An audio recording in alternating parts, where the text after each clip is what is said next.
Você tem uma vida boa, você trabalha numa empresa boa, você é um ótimo funcionário e tem até um bom salário, certo? Mas não tem uma motivação que te liga nesse trabalho.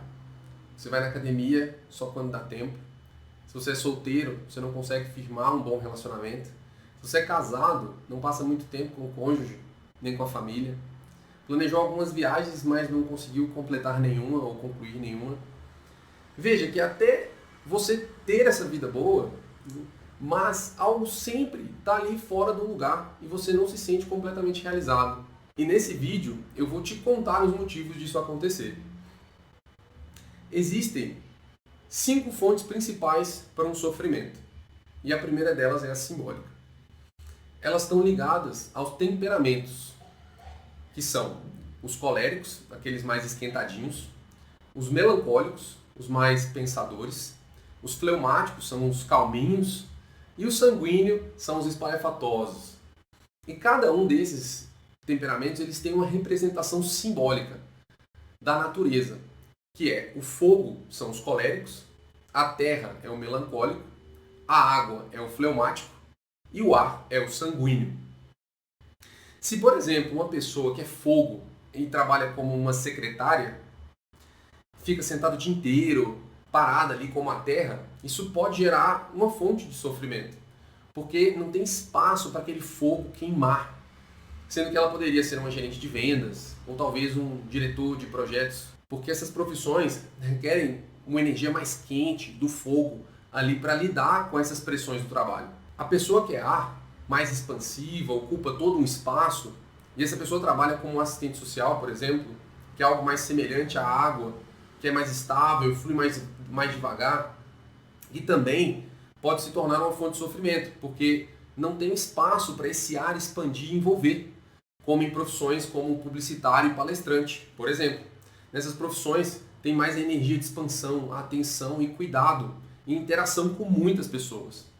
Um outro exemplo, a pessoa que é terra, que é firme e não tem muito movimento, se encaixando mais em profissões que levam a uma reflexão, como pesquisador e cientista de dados, que precisam de mais tempo parados ali para analisar os resultados que encontraram.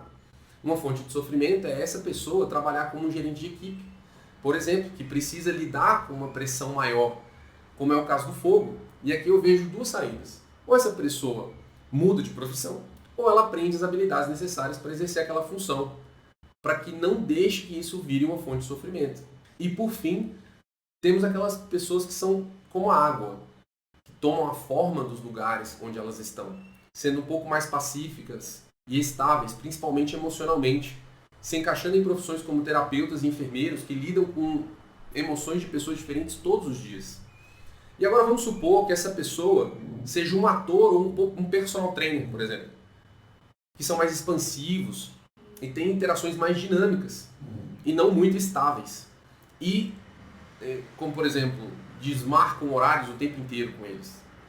Essas pessoas elas lidam com outras pessoas ao mesmo tempo.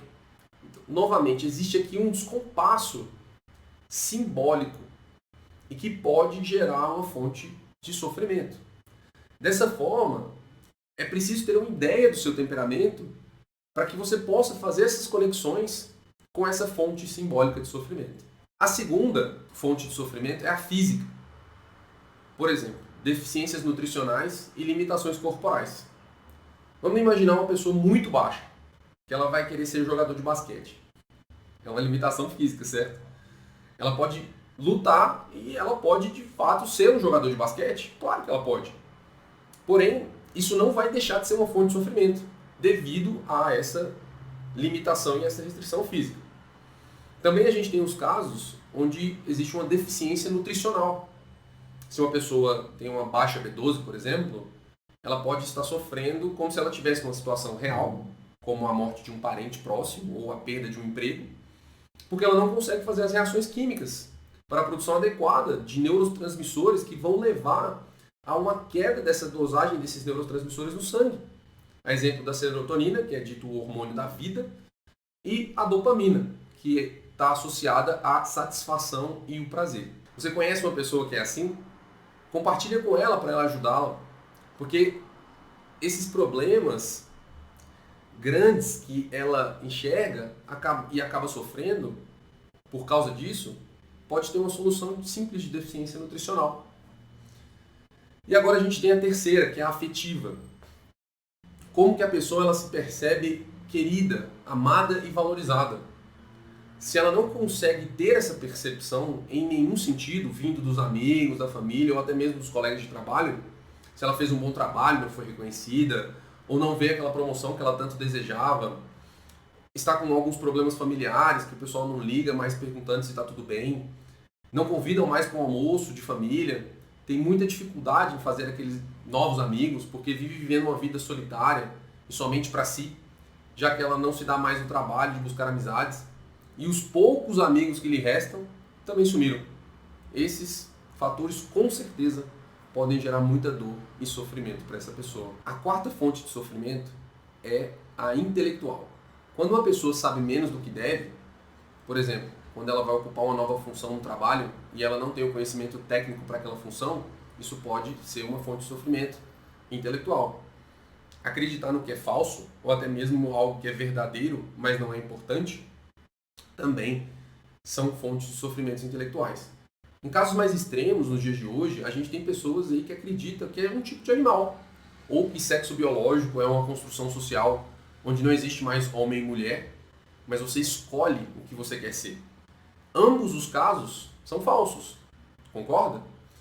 E há também aquela falta de foco, quando algo é verdadeiro, mas não é importante. Um exemplo, vamos imaginar, você está com a luz da sala queimada, algo verdadeiro, e você esqueceu de comprar uma nova para trocar, também é algo verdadeiro. E se você der muita importância para esse fato, se culpando por ter esquecido de ter trocado a lâmpada, ou ter comprado a lâmpada, lembrando disso o dia inteiro, você pode sofrer por ter dado uma importância muito grande para algo tão simples, tão pequeno.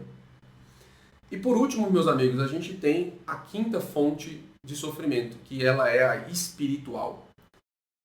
E aqui a gente entra no conjunto de crenças da pessoa, como que ela lida com a religião e como que ela entende a espiritualidade que ela possui. Existem algumas práticas ou não dentro da religião ou da espiritualidade dela. Exemplo, ir na missa é uma prática espiritual, ir ao culto, por exemplo, também. Se a pessoa é descrente da religião, mas existe algo que a oriente no mundo de alguma maneira, e se sim, em que ela acredita ou seguia?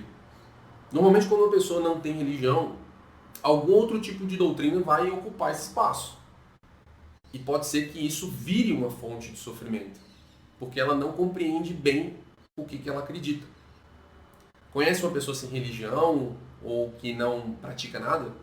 Marca ela aqui e compartilha para que ela possa entender que ela precisa disso para ser mais feliz. Bom, compreendemos a causa do sofrimento. E agora? Para superar isso, eu recomendo fortemente que você busque ajuda. É muito difícil a gente perceber sozinho esses detalhes, os mínimos detalhes. E as ferramentas necessárias para te ajudar, só um profissional que dê uma correta orientação para que você possa ser ajudado a compreender qual que é a sua principal fonte de sofrimento. Porém, nada impede você de começar a perceber esses gatilhos que estão causando esses sofrimentos. Mas para isso é necessário ter uma certa abertura de percepção simbólica, por exemplo, entender as representações dos símbolos frente ao seu temperamento, como nós citamos no vídeo mais cedo. Você precisa compreender o estado de suas reações no ambiente de trabalho, no seu seio familiar, e se você sente reconhecido e valorizado por suas contribuições profissionais. E sua família demonstra preocupação com o seu bem-estar e as suas aspirações, elas estão alinhadas realmente com a realidade? Por exemplo, você conseguiu comprar um carro que você planejou comprar? Você conseguiu ocupar um cargo que você desejava? Você foi promovido? Ou não? Se você chegar em uma conclusão ruim, do tipo, eu não falo com a minha família, meu trabalho está péssimo, não aguento mais meu chefe, não comprei o carro que eu queria, não fui promovido, e por aí vai. Você precisa buscar uma ajuda profissional para que esse sofrimento ele não se transforme em alguma crise muito pior, que seja mais difícil ainda você sair dessa condição. E por fim, enquanto você busca esse apoio, você pode começar a aprimorar a sua saúde, a praticar mais atividades físicas. Isso vai aumentar a sua disposição, vai aumentar o seu vigor e sua energia.